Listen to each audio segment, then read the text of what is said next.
Well, today I'm going to be looking at Arduino starter kits. Maybe which is the best kit to buy, and also what else do you need? So let's get started.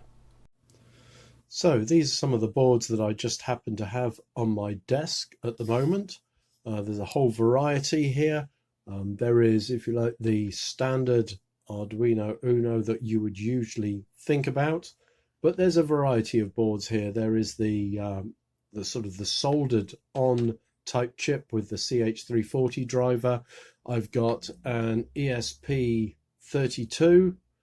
I've even got an ESP32 with a camera on it, and various other boards. We've got the Arduino Mega and the Arduino Dew.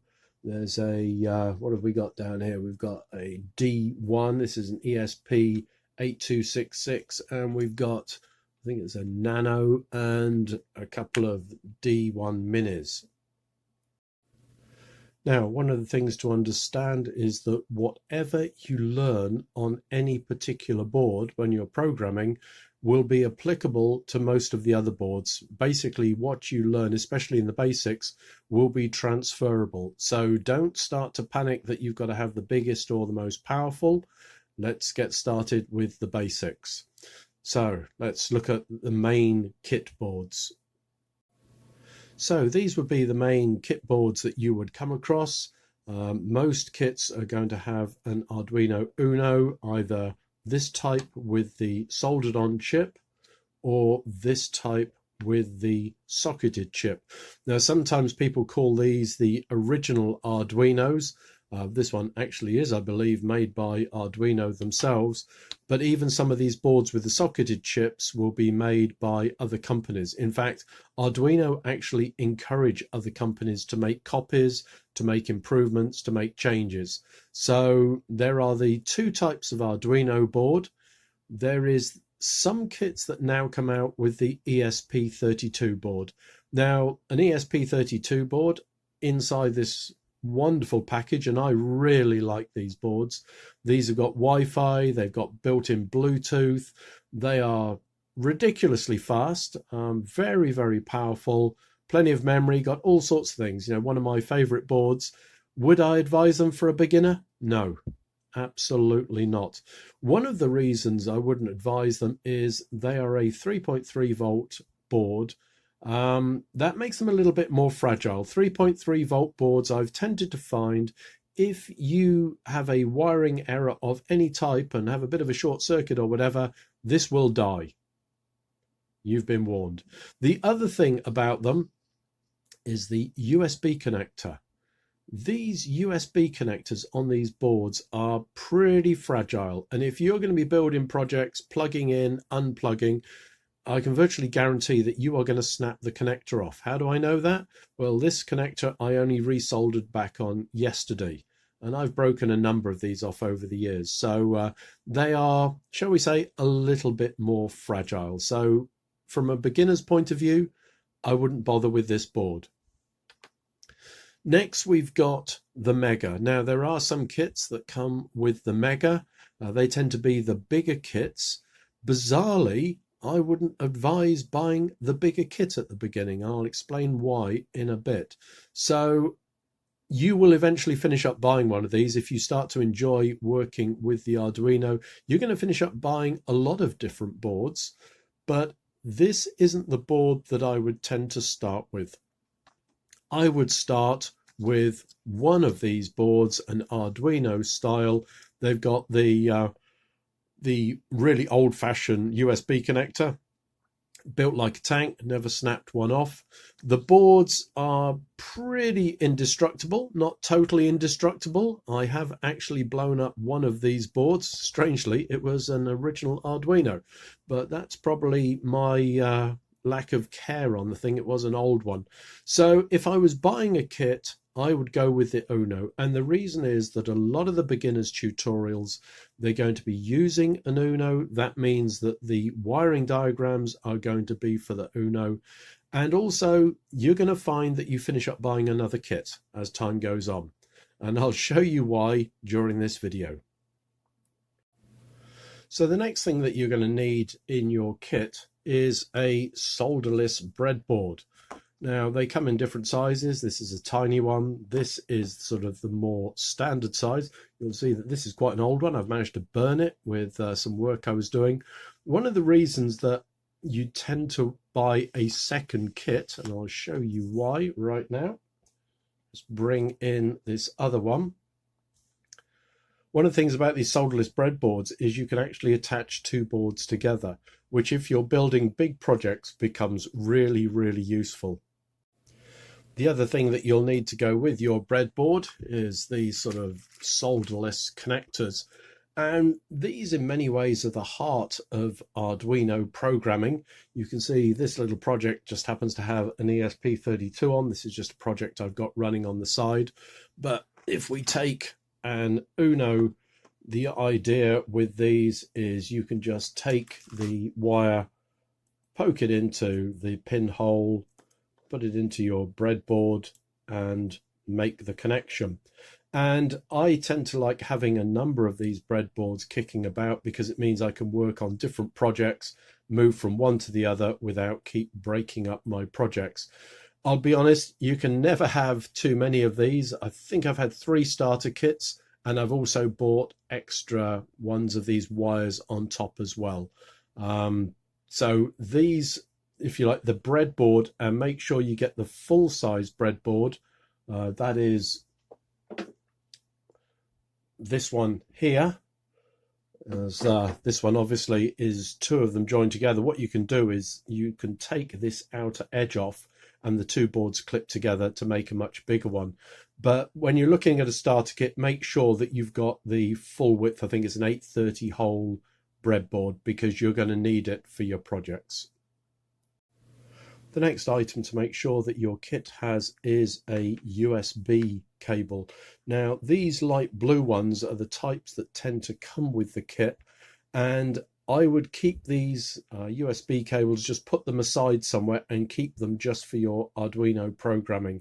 One of the problems that you will see many times on the help forum, people have got issues because the board isn't connecting. And the problem is that these cables have all the connectors in them. There are other USB cables that only have power for charging an item. So the cables that come with your kit will be the correct ones. So keep them just for your programming. Now, of course, the other bit that you want in your kit are some bits for your Arduino to control or to control your Arduino. And I've got a number of items here. We've got some different types of switches. These are capacitive touch switches, just normal push buttons, tilt switches. Over here we've got a rotary encoder. Sometimes they'll have variable resistors. So those are different methods of controlling. Then obviously we've got a keypad, and then we've got clock modules. Sometimes they come with the batteries, sometimes they come without the batteries. It depends. You'll want a kit that has some sets of resistors in, because you'll need resistors when using some of the buttons, and a different set of resistors for working with the LEDs. Every kit seems to come with a bunch of LEDs, and they're very useful. Then you've got various other modules. We've got a screen, ultrasonic module. I think that one's a microphone, and we've got some movement sensors, big one and a small one. Either will do because they'll do the same thing. Obviously joystick. One of the things just to be aware of when you're looking for a kit, especially when it's your very first kit, if you've never programmed before, at this point you don't even know whether you're going to like it. I hope you do. I really hope you do, because I love programming. But for some people, it's great. For others, they just cannot get on with it. And this is why I say to you, don't buy the biggest kit. Buy the smaller kit to start with, and then as you progress, you can move on to bigger stuff. Now, one thing that I would say to look for in your kit is one of these. Now, my first starter kit didn't have one of these, and this is a breadboard power supply. It actually sort of clips onto the end of the breadboard. You plug a adapter, transformer adapter in here, Usually you take it off some old piece of electrical equipment that you've got knocking about, and you can swap these connections to make it either 5 volts or 3.3 volts. I didn't get one of these in my first kit, and that was quite annoying because one of the things that the Arduino is not is a power station. It is limited in the amount of power that it can put out, and so an external power supply is, from my point of view, it's a must. As your projects start to grow, you're going to need one. The Arduino is going to be fine for powering some LEDs, and most of these items here, if you're just using a few of them, the Arduino is going to be able to power them. But if you're going to start connecting lots and lots of things together, then all of a sudden you are going to need an external power supply, especially when you start to think about motors and even things like this, a relay module.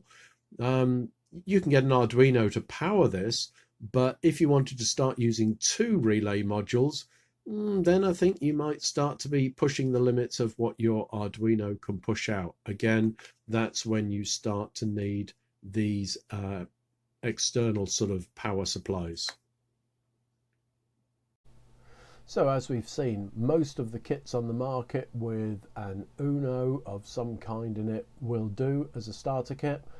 Again, don't need a massive kit, just start with the basics. But now what I'm going to look at are the things that are not in the kit. What else are you going to need? So let's just take a look at the things that you will need that will not be in the box.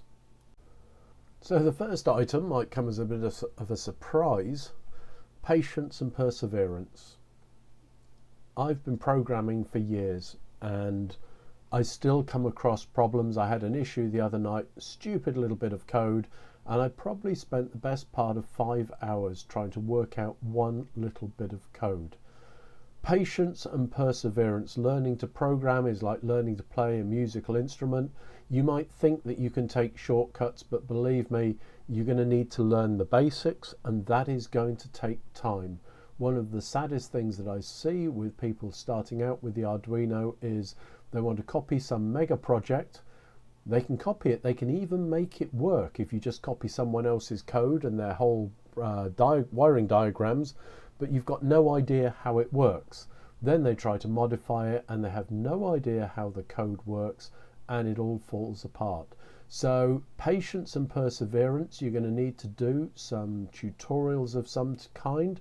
Now I've got some on the Digital Town website. There'll be a link at the end of the video to that, but there are other tutorials about, but it is going to take time. You're going to have to start with the basics and work your way up. So number one item that's not in the box, it's free of charge, but patience and perseverance. Next thing you'll need, obviously, is a computer to program your Arduino with. Now, it is possible, so I'm told, to program an Arduino with a mobile phone, but I'll be blunt with you, the screen on a mobile phone is not good for programming with, except in an emergency, unless your eyesight is absolutely fantastic, and if it is fantastic, it won't be after using a mobile phone for a long period of time. So you need a computer of some sort, desktop, laptop, doesn't really matter. It also doesn't need to be the latest state of the art. Any computer built after about 2009, 2010 will be fine. From a Windows point of view, if it runs sort of Windows 8, even I think Windows 7 you can use as well, or above, you'll be fine. The latest IDE only works on Windows 10 and 11, but there's no difference from a programming point of view. And the same is true if you're using a Mac or even a Linux-based machine. Again, anything after about 2009 will run the IDE. The other thing you're going to need is an internet connection, because you're going to need to download not only the Arduino IDE, but also various libraries and updates as time goes by. You do not need the latest super whizzy, 1000 gigabyte per second broadband. Any sort of broadband connection will do. The IDE is about 180, 190 megabytes. That'll be one of the biggest files that you ever download when it comes to your programming. And also, you do not need the internet connection all the time you are coding. just for downloading stuff. Also, you're going to need the internet, to be blunt, for looking up tutorials. Some kits come with a CD or a sort of a piece of paper that gives instructions. You are going to need to do some work online. You're going to need to be watching some tutorials to understand how things work, and so for that, that's when you're going to need your internet connection. So basic laptop or desktop and an internet connection is all that you need. Once you've got your computer, then it's time to download the Arduino software. I've got a link on the Digital Town website as to where you go to get it, but it's basically www.arduino.cc. Follow the link to the software. You've got different versions. You've got the latest version, 2.3.1, only been out a very short period of time. I think I'm still on 2.3.0. That will run on Windows 10 and newer. It'll run on Linux and it'll run on the Mac OS. I don't understand the Mac OS versions, but it's there for you. If your computer is older or you've got various other types, there is the old classic Arduino IDE 1.8.19. Again, these will run on much older computers. You can see it'll run right back to Windows 7. Your computers do not need to be powerful. Basically, if they run your operating system, they will run the Arduino IDE. Once you've got everything downloaded, the next thing you're going to need is something to work on, some kind of work surface. The space you need is actually pretty small. This is an old cutting mat. I build model railways, so I use these quite a lot. These are quite useful for building projects on because they're insulated. Whatever you are working on, make sure that the surface is insulated. If you haven't got somewhere that you can permanently leave your project set up, then just look for something like an old tea tray. Set up on that, preferably a plain color so that you don't lose the little components. And the other thing, while we are thinking about where we're going to work, is lighting. Make sure that you've got some decent lighting. Don't strain your eyes, because when you're trying to put the various components in the breadboard, believe me, you need some good lighting. Well, now we're going to come to some bits that you might not think about, but I find these extremely useful in my Arduino projects. One of the most useful items, blue tack. Just sometimes when you're trying to put the USB cable in, sometimes it'll twist and it'll try and twist your board round. Bit of blue tack on the back, absolutely fantastic. Sometimes when you're trying to put a wire in a breadboard and it's not quite working, bit of blue tack, that's going to solve your problem. So have a look around the house, see what you've got. Other thing that you're going to need is some kind of power supply. If you've got a breadboard power supply, virtually any transformer, I think, what are these? They require, where is it on there? 7 to 12 volts. So anything sort of 7 to 12 volts will do. Another weird item that you can see on here, let's get it over with, nail varnish, red nail varnish. Oh my goodness, this is absolute wonder stuff. You might think, what on earth is he going to use nail varnish for?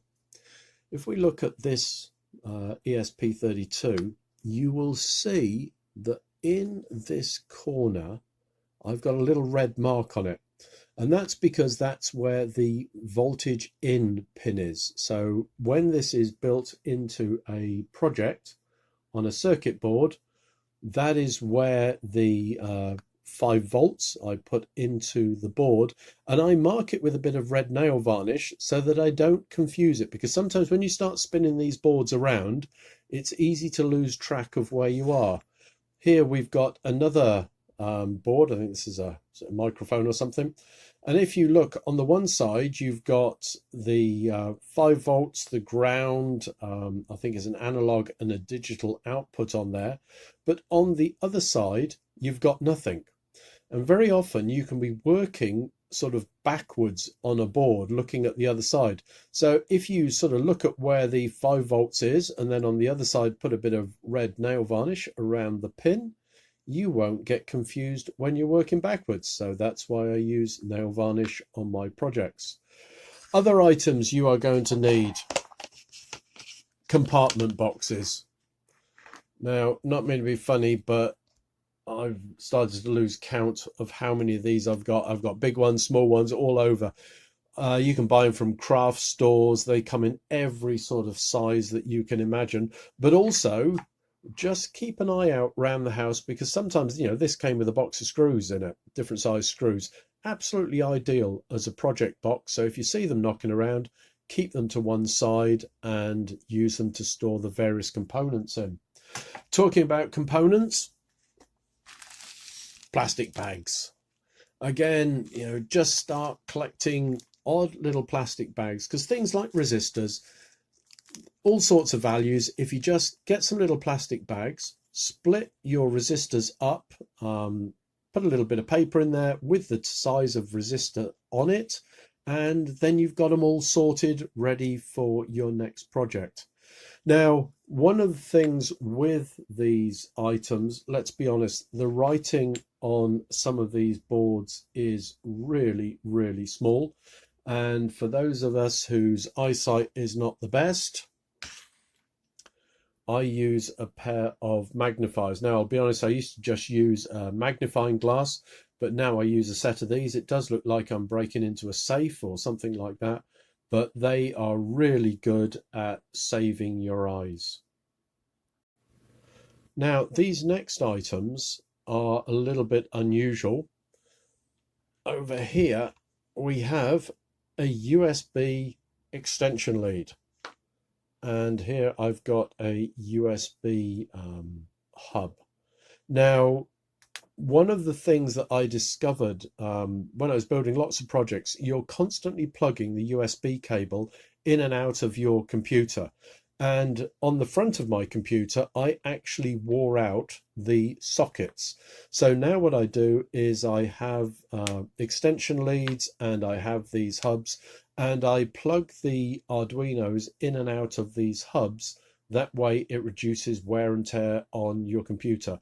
Not something you need to think about on day one, but if you're doing a lot of these, it's just something to think about. Don't wear the computer out, wear the hub out instead. Final items to think about are, if you really start to get into your programming, eventually you're going to want to build some permanent projects. For that, you're going to need a soldering iron, and also something that's quite useful is just a cheap multimeter. Now, with the soldering iron, it's useful to have one of these quite early on, because some of the components that are supplied in the kits often need the little header pins soldering on. Now, they're very easy to do, but it's just one of those things you are going to need a soldering iron. Now, this one is actually quite a nice one, but you can get away with sort of the cheap sort of £10 ones off Amazon or eBay when you first start. No need to start splashing out a fortune, or just start looking around the garage. You'll be amazed what you've got in the house somewhere. So those are the items that I've found really useful while I've been working with the Arduino, especially the blue tack and the magnifiers, and of course the nail varnish. As you can see, a lot of these things are not expensive to buy. You've probably got them knocking around the house, so start keeping an eye out for them now. And again, when it comes to that first starter kit, once again, just look for an Uno board of some type, and don't look for the biggest, just look for a kit that's got a reasonable number of items on, because the first thing that you're going to be needing to learn is actually how to program the board, and for that you don't need a huge number of components. You can add the extra bits in later once you've started to understand the direction that you want to program in. So I hope that's been useful for you, and hopefully I'll see you in some videos in the future. Bye for now.